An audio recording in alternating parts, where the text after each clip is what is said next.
Salutations à vous et bienvenue dans cette vidéo. Nous allons parler de la discipline, de la prudence et du discernement. Très rapidement, j'aimerais dire à quelqu'un que voilà, prier c'est bien, avoir la foi c'est bien, louer c'est bien, adorer c'est bien, mais à un moment donné dans notre vie de tous les jours, il faut que cela qu'on vient de citer et d'autres exigences de la vie chrétienne qu'on vient de citer puissent au fait être accompagné de la prudence, du discernement et de la discipline. Parce que quand on a cru au Seigneur Jésus-Christ, l'avantage qu'on a, c'est que l'amour du Seigneur couvre nos multitudes de fautes et donc on devient racheté par Dieu, on est sauvé.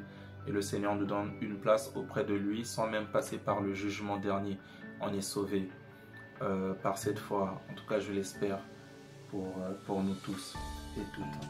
Et donc, malheureusement, sur ce chemin qui nous ramène vers le salut, comme je le dis toujours, l'adversaire sait qu'il a déjà été vaincu, il sait qu'il ira en enfer, il sera détruit. Il ne veut pas aller seul, donc son but premier, c'est de pouvoir faire tomber plusieurs personnes. Et malheureusement, l'adversaire va encourager ses ennemis, va pouvoir envoûter, va pouvoir conduire, posséder certaines personnes de notre entourage parfois, pour nous empêcher d'aller au ciel, pour nous empêcher de rencontrer le Seigneur, pour nous empêcher tout simplement de pouvoir aller dans cette vie-là qui nous attend après notre mort auprès du Père dans la gloire. Et quand on parle de ces choses, en fait, ne pensez pas que ces actes de l'adversaire ne porteront que dans le monde spirituel. Ne pensez pas que les actes de l'adversaire ne porteront que sur les visions, les rêves que vous allez faire quand vous suit, quand vous avez jeté, je ne sais pas, dans un feu, qu'un serpent était devant vous, ou je ne sais pas, un chat noir. Non, il n'y a pas que ça. Il n'y a pas que ça. Encore est-il que même dans les exemples que je viens de citer, avec le discernement, parfois ça peut être un symbole positif. Moïse a utilisé le serpent de bronze, et le chat n'est pas toujours le symbole de la mort. Revenons sur notre sujet. Donc je disais que il va pouvoir aussi nous attaquer parfois dans le monde physique. Dans notre travail, dans notre vie de couple, dans notre vie de famille, dans notre entourage, dans nos projets. Vous voyez, donc en ce moment-là, le discernement, la discipline, la prudence peut nous aider. Par exemple, vous avez dans votre entourage une amie qui va vous dire par exemple que son copain, depuis qu'il est avec son copain ou son fiancé, tout va mal dans sa vie, il n'y a rien qui va.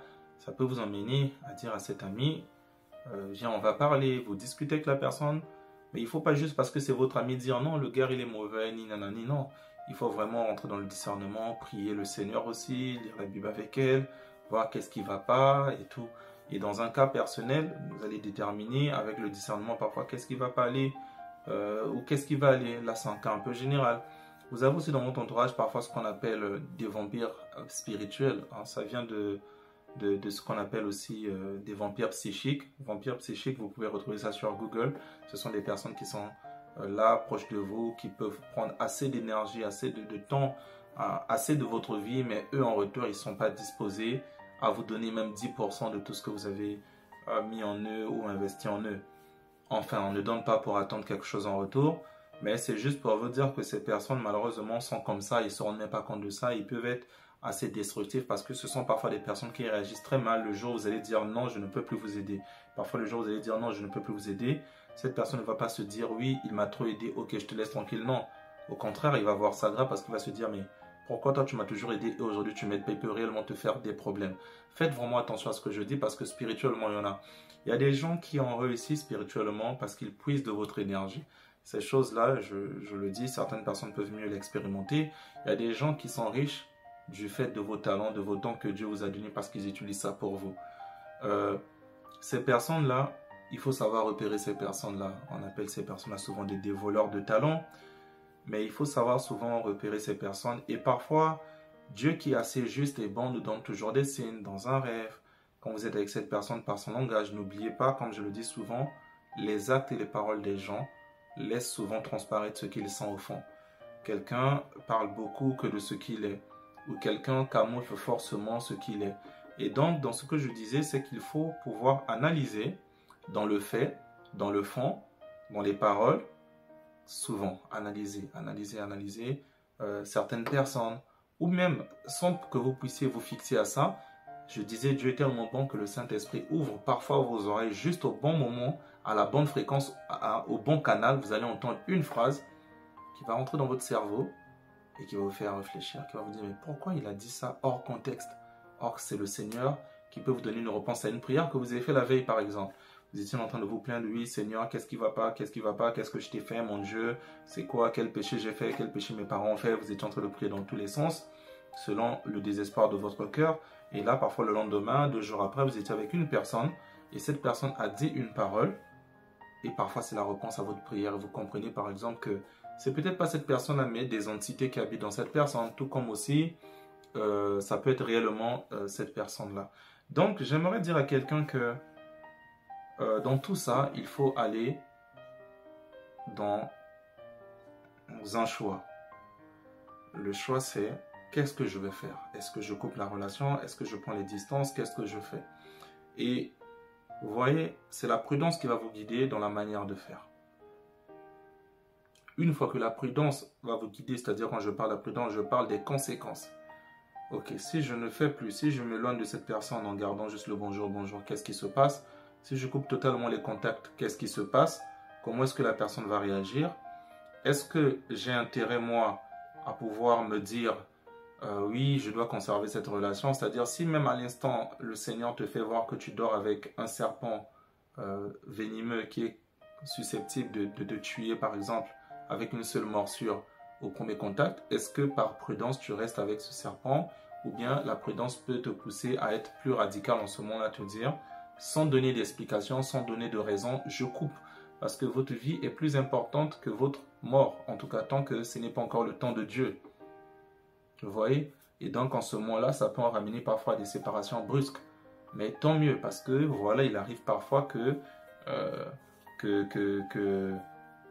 l'enfant Moïse, sans qu'on ait prévu cela, qu'on mette son corps dans un petit panier qu'on dépose sur l'eau, il est arrivé parfois que Paul fuit la ville en pleine nuit, hein, dans une corbeille. Donc voilà, c'est parfois la prudence qui nous oblige à avoir des actes assez brutaux. Sinon pas, si et seulement si le Seigneur vous donne la conduite à tenir, parfois vous allez prendre des distances diplomatiques. Bonjour, comment tu vas? Sans pourtant garder cette personne très proche de vous, sans pourtant dire encore vos projets à cette personne, sans pourtant vous rapprocher encore plus de cette personne, sans pourtant aller manger encore, boire par exemple avec cette personne. Voilà, c'est parfois des mesures que le Seigneur peut vous emmener à appliquer. Maintenant, la personne va toujours réagir. Oui, tu as changé, oui, tu es devenu bizarre. Oui, parfois, il faut arriver à le faire. Et pour tenir et ne pas tomber, c'est là où vous avez besoin par exemple de la discipline. C'est là où vous avez besoin de la discipline parce qu'il faut concevoir aussi dans la vie des choses qui sont prioritaires pour vous. Sauf si c'est le Seigneur qui vous envoie dans ce sens, sauf si le Seigneur veut plutôt faire de vous un autre Christ, que vous puissiez aller dans ce sens-là jusqu'à mourir pour quelqu'un. Tant que le Seigneur ne vous dit pas de le faire, faites attention. Faites attention, ne baissez pas votre garde, soyez disciplinés dans vos choix. Hiérarchisez ce qui est important pour vous. Hiérarchisez ce qui est important pour vous. Est-ce que ce qui est important pour vous, c'est de mourir juste pour paraître gentil? Encore, j'aime le dire, Dieu n'est pas quelqu'un qui passe son temps à dire oui, oui. Est-ce que vous imaginez un seul instant que Dieu dans le ciel, c'est quelqu'un qui passe son temps à dire oui, oui, avec tout ce rire, les dents, je ne sais pas dehors, supposant qu'il a des dents, enfin, je ne sais pas à quoi notre Seigneur ressemble en réalité dans l'au-delà. Mais ce que je veux dire par là, c'est que Dieu, il est bon et sa bonté ne veut pas dire qu'il est oui, oui. En fait, dans sa bonté, il peut dire non. Il y a des choses sur lesquelles Dieu ne revient pas. Dessus, par exemple, on nous parle du blasphème contre l'Esprit Saint. Ça veut dire que même nous, dans notre esprit, il y a des choses qu'on ne peut pas blaguer avec. Notre vie que Dieu nous a donnée, elle est précieuse parce que le Seigneur veut que tu accomplisses des choses avec cette vie. Et donc, tu ne vas pas laisser n'importe qui te prendre cette vie parce que tu n'as pas été prudent, parce que tu veux paraître gentil, parce que tu as peur que cette personne dise que tu as changé. Là, je parlais tout simplement du point de vue plus ou moins spirituel ou invisible, mais même dans la vie pratique, ça existe. C'est-à-dire que vous avez un ami, vous avez un collègue, vous avez une fiancée, un fiancé, qui va à chaque fois dans ses choix vous ramener par exemple vers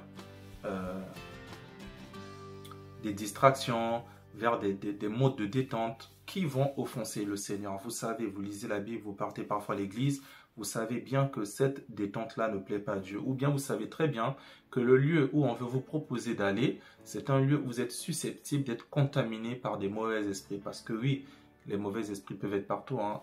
On voit que même dans les églises, parfois, il y a des démons qui se manifestent. Mais dans la rue, dans nos maisons, parfois, afin que le Seigneur nous préserve de ça, mais il y a des lieux qui sont vraiment des nids à démons. Vous savez très bien que vous avez une vie compliquée. Vous savez très bien que le diable veut à tout prix vous faire tomber. Et on vous propose d'aller dans des lieux comme ça. Votre discernement, donc par la parole de Dieu, vous a déjà conduit à comprendre que ce lieu n'est pas bien. Mais parfois, juste pour être cool devant les collègues, devant les amis, vous n'arrivez jamais à dire non.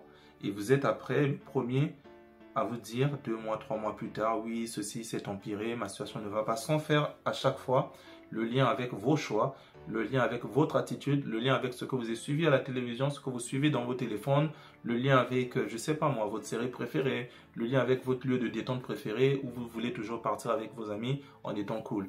Et finalement, vous oubliez que tout ça, ce sont peut-être des éléments, des films, des chansons, des endroits qui sont susceptibles de vous infecter. Et le but, je vous ai dit au départ, le but du jeu chez le diable, c'est de vous dérouter du ciel. Et donc, ils vont vous conduire à dérouter de votre chemin du salut.